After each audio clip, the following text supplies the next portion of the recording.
ആത്മഹത്യ ഒന്നിനും ഒരു പരിഹാരമല്ല. ഇന്നലെ വളരെ ഷോക്കിംഗ് ന്യൂസായിട്ട് കേട്ടതാണ് ചിന്നു പാപ്പ ആത്മഹത്യ ചെയ്തു എന്നുള്ളത്. കാരണം ഇപ്പോൾ ഈ 2026 തുടങ്ങിയപ്പോൾ 2025 ക്രൈമാണെങ്കിൽ 2026 ആത്മഹത്യകളുടെ ഒരു നീണ്ട നിര തന്നെയാണ്. അതിനിപ്പോൾ എന്തിനാണ് ഇപ്പോൾ ഒരുപാട് ആത്മഹത്യയുണ്ട്. തൊട്ടേനും പിടിച്ചേനും കിടന്ന് ആളുകൾ മരിക്കാൻ തുടങ്ങുകയാണ്. അത് ചെറിയൊരു കാരണമാണ്. നമുക്ക് കേൾക്കുമ്പോൾ ചിരി വരും ഈ കാരണങ്ങളൊക്കെ കേൾക്കുമ്പോൾ. പക്ഷേ എന്നിരുന്നാൽ പോലും വളരെ ദുഃഖകരമായിട്ടുള്ള കാര്യങ്ങളിലൊന്ന് തന്നെയാണ് ആത്മഹത്യകൾ.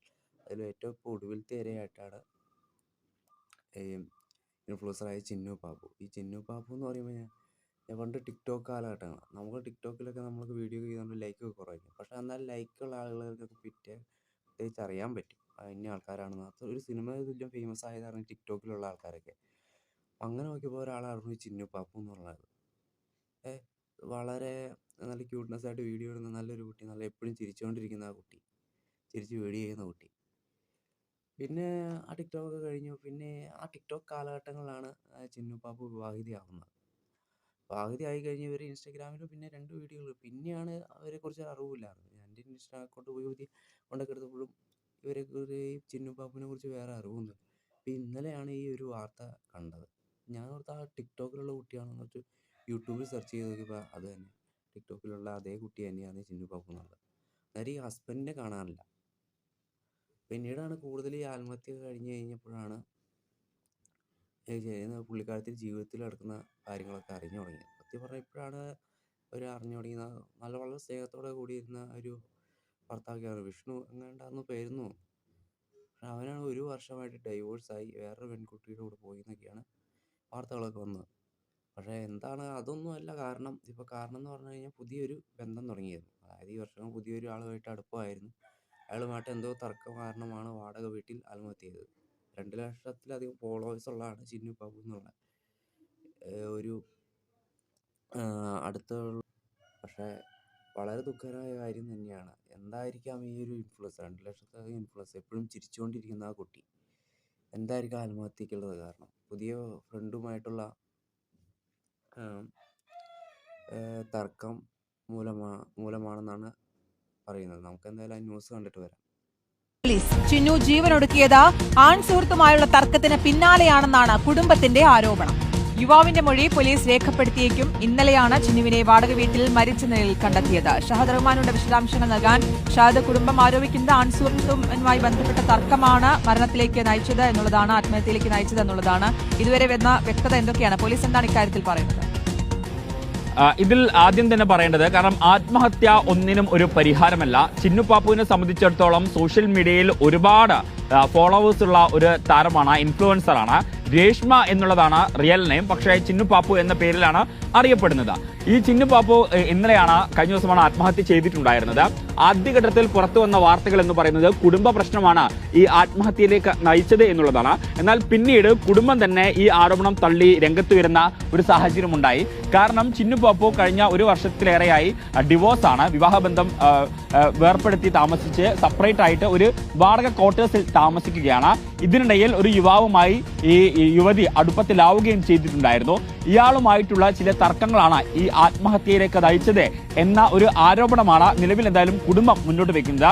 പോലീസിനെ സംബന്ധിച്ച് ഇപ്പോൾ നിലവിൽ ഒരു അനുമാനത്തിൽ എത്തിച്ചേർന്നിട്ടില്ല പോലീസ്. കൂടുതൽ തെളിവുകൾ ശേഖരിക്കണം. ഒപ്പം തന്നെ മറ്റ് പരിശോധനകൾ, ഈ ഫോൺ ഉൾപ്പെടെയുള്ള കാര്യങ്ങൾ പരിശോധിക്കുകയും വേണം. എന്തായാലും നിലവിൽ കുടുംബം ഉന്നയിക്കുന്ന ഒരു ആരോപണം എന്ന് പറയുന്നത് ഈ ആൺ സുഹൃത്തുമായിട്ടുള്ള അടുപ്പമാണ്. ആ അടുപ്പത്തിൽ ചില വഴക്കുകൾ ഉണ്ടായിരുന്നു. ആ വഴക്കാണ് ഇത്തരത്തിൽ ഈ ആത്മഹത്യയിലേക്ക് നയിച്ചത് എന്നുള്ളതാണ്. എന്തായാലും പോലീസ് ഇതുമായി ബന്ധപ്പെട്ട് വലിയൊരു അന്വേഷണത്തിലേക്ക് കടക്കുകയാണ്. പ്രത്യേകിച്ച് സോഷ്യൽ മീഡിയയിൽ ഇതുമായി ബന്ധപ്പെട്ട് പലതരത്തിലുള്ള ആരോപണങ്ങൾ ഉയർന്നു വരുന്നുണ്ട്. മാത്രവുമല്ല വലിയ രീതിയിൽ പ്രചാരണം ഇതുമായി. ഈ ചിന്നു പാപ്പു ഞാൻ നേരത്തെ സൂചിപ്പിച്ചതുപോലെ തന്നെ ഇൻഫ്ലുവൻസർ ആയതുകൊണ്ട് തന്നെ വലിയ രീതിയിൽ സോഷ്യൽ മീഡിയയിൽ ചിന്നുവിന്റെ ഈ ആത്മഹത്യ വലിയ രീതിയിൽ ചർച്ച ചെയ്യപ്പെടുന്നുണ്ട്. അപ്പോൾ അതാണ് കാരണം. ബോയ് ഫ്രണ്ടുമായിട്ടുള്ളൊരു രീതി, അത് സമഗ്രമായിട്ട് അന്വേഷണം വേണം, തീർച്ചയായിട്ടും അന്വേഷണം വേണം. ഇപ്പോൾ ആത്മഹത്യ വർദ്ധിച്ചു വരുന്ന ഒരു കാലഘട്ടം കൂടിയാണ്. ഇപ്പോൾ തന്നെയാണെങ്കിൽ പോലും അവർക്ക് ചിന്നു പാപ്പിനൊരു കുട്ടിയുണ്ട്, ഒരു 4 വയസ്സുകാരനായ കുട്ടിയുണ്ട്. ആ കുട്ടിയുടെ ജീവിതം ഒന്ന് ആലോചിച്ച് നോക്കി. ആ കുട്ടിക്ക് അത് ചെയ്യേണ്ട കാര്യം ഇല്ലുണ്ടോ ഒന്നും ആലോചിക്കില്ല. നമ്മളൊരു മൈൻഡാണ്, ഒരു മൈൻഡ് വന്നു കഴിഞ്ഞാൽ അപ്പോൾ തന്നെ ജീവൻ എടുക്കുക എന്നുള്ളത് മാത്രമാണ് ഇപ്പോഴത്തെ പിള്ളേരുടെ ഒരു കാര്യം.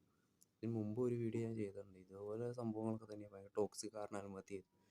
അങ്ങനെ ഒരുപാട് പെൺകുട്ടികളും ആൺകുട്ടികളും ഈ ആത്മഹത്യയിലേക്ക് പോവുകയാണ്. ജീവൻ ഒടുക്കുക തന്നെയാണ് ഏക പരിഹാരം എന്നുള്ളതാണ് ഇപ്പോഴത്തെ തലമുറയുടെ ഒരു കാര്യം.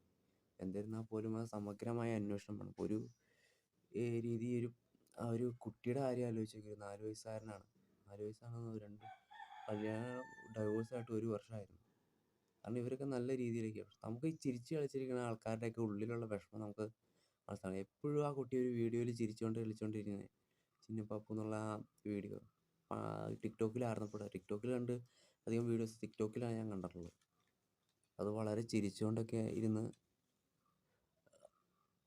ആഘോഷിച്ച് നടക്കുന്നൊരു ചില്ലായിട്ട് കിടക്കുന്നൊരു കുട്ടിയായിരുന്നു. പക്ഷേ എന്തൊക്കെയോ സംഭവിച്ചു. ഞാൻ ഇപ്പോഴും ഈ ഉയർത്ത് കഴിഞ്ഞപ്പോഴാണ് ഞാൻ അത് അന്വേഷിച്ച ഹസ്ബൻഡിനെയാണ്. അപ്പോൾ പറഞ്ഞത് 1 വർഷം ഡൈവോഴ്സായി എന്നുള്ളതാണ്. എന്നിട്ട് വാടക വീട്ടിൽ താമസിച്ചു. അപ്പോൾ വാടക വീട്ടിൽ താമസിച്ചെന്ന് പറഞ്ഞപ്പോൾ ആ കുട്ടിയുടെ കാര്യം എന്നാണെന്ന് ആരാണ് നോക്കുന്നതെന്നൊന്നും കൃത്യമായിട്ട് അറിഞ്ഞിരുന്നില്ല. അറിയാൻ സാധിച്ചിട്ടില്ല. ആ കുട്ടി ഒറ്റയ്ക്കായിരുന്നോ അതോ ആരുടെ കൂടെയാണോ എന്ന് അറിയാൻ പറ്റിയിട്ടില്ല. പക്ഷേ എന്നിരുന്ന വല്യമ്മയെന്നൊക്കെ പറഞ്ഞ ഒരു വിളി പ്രത്യേകം വിട്ടുകൊടുത്തു. തീർച്ചയായിട്ടും എൻ്റെ സഹോദരന്മാരൊന്നും ദൈവത്തെ ഓർത്ത് നമ്മുടെ ലൈഫ് എപ്പം സന്തോഷം നിറഞ്ഞായിരിക്കില്ല. ഇടയ്ക്ക് ദുഃഖങ്ങളൊക്കെ വരാം. പക്ഷെ അതിനെയൊക്കെ തൻ്റെടത്തോടെ നേരിടുക എന്നുള്ളതാണ് കാര്യം. ഇപ്പോൾ ഈ ഒരു നിസ്സാര കാര്യത്തിന് പോയി ആത്മഹത്യ ചെയ്യാൻ നിന്ന് കഴിഞ്ഞാൽ ജീവിതം പോവുള്ളൂ. ഇപ്പോൾ ആ കുട്ടിയുടെ കാര്യമാണെങ്കിൽ ഒരു മകനുണ്ട്. എനിക്കൊരു മകനുണ്ടെന്നുള്ളൊരു ചിന്ത പോലും ആ കുട്ടിക്ക് മനസ്സിൽ പോയില്ല. ആ കുട്ടി ആത്മഹത്യ ചെയ്തു. വാടക വീട്ടിൽ തൂങ്ങി മരിച്ചു. പിന്നെ ഈ വാടക വീട്ടിൽ എത്താനുള്ള സാഹചര്യം എന്തായിരുന്നു? വളരെ സ്നേഹത്തോടെ എൻ്റെ ഒരു ഭർത്താവ് ഉണ്ടായിരുന്നു. അതായത് വേറൊരു പെൺകുട്ടിയുടെ കൂടെ പോയി എന്നൊക്കെയാണ് മറ്റു ന്യൂസുകളിലൊക്കെ കാണുന്നത്. എന്താണെന്നൊക്കെ അറിയില്ല. പക്ഷെ എന്നിരുന്നാലും ഒരു ലൈഫിലൊക്കെ ആണെങ്കിൽ ഒരാൾ ജീവിതാവസാനം വരെ കൂടെ ഉണ്ടാവുക എന്നുള്ളത് വലിയ കാര്യം തന്നെ, ആശ്വാസമൊക്കെയായിരുന്നു. ഇപ്പോൾ പുതിയൊരാൾ വന്നപ്പോൾ പോലും അയാളുമായിട്ടും തർക്കമുണ്ടായി. മൊത്തത്തിൽ ജീവിതം ഡൗൺ ആയി പോയതിന് ശേഷം ഒരു നിമിഷത്തെ ചിന്തയിലായിരിക്കും ആ ചിന്നുപാപ്പു ആത്മഹത്യ ചെയ്തത്.